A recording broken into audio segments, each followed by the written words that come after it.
Hi, this is Ashley with CourtReserve. Today we're going to talk about the new way to do closures in the CourtReserve platform.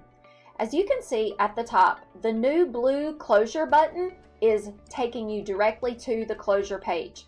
But first, we need to start out and make our closure types. So you would go to Settings, Court and Ball Machine Settings, and set up your closure types.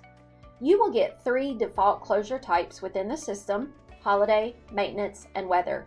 You can go in and edit the colors so they will show up on your scheduler as you would wish them to do. We have created a couple of different closures, including tournament, court watering, and club event, and it's very easy. Name, you determine the color of the background, the text, and you could even put in a description. So once you have created your closure types, then you go back to Settings and you can click on Closures. Now notice there are 2 tabs at the top. The Courts tab will show you the upcoming closures as well as the current closure in pink. You can see that here at the top. If you wanted to delete a current closure, you can simply hit delete here, or if you needed to edit a closure or actually add a closure on your court, you could do that by going here. If you wanted to sort your courts or how you see them, it's a simple drag and drop feature, just like it is on the scheduler. So let's take a look at the Closure tab.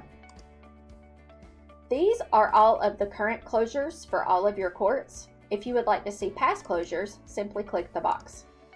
Let's show you how easy it is to create a closure. So here I have created a weather closure. I have created a start and an end date and time.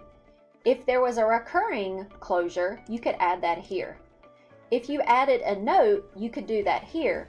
But remember, notes will only be shown to the members if you have that checked on the General Settings tab.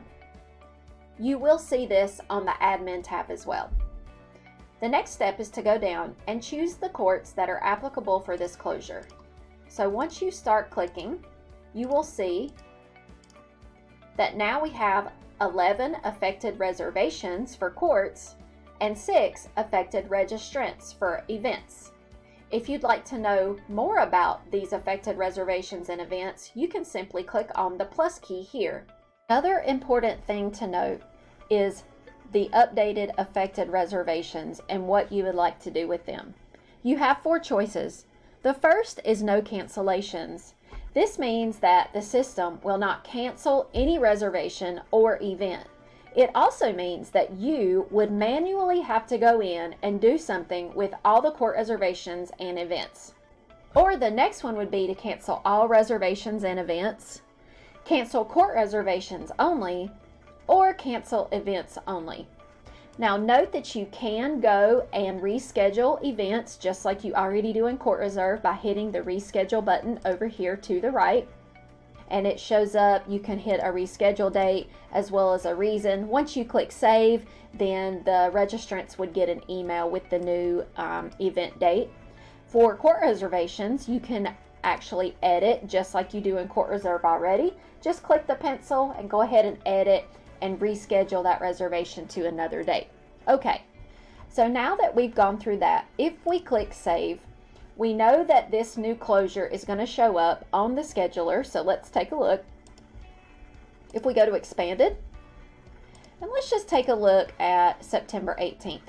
You can see here we have 2 closures on clay number 1 and hard number 1 as club events. Now if we go back, there's just a couple others. We have actually put a holiday on this court as well, and then here you can see the weather and the holiday court closures here as well. If we go to the member portal, I want to show you what that looks like as well. So for your members, if they are reserving courts and they go to book a tennis court, let's take a look. So we have a maintenance closure here that will keep them from reserving on this date, as well as they can see that these courts are closed due to weather as well.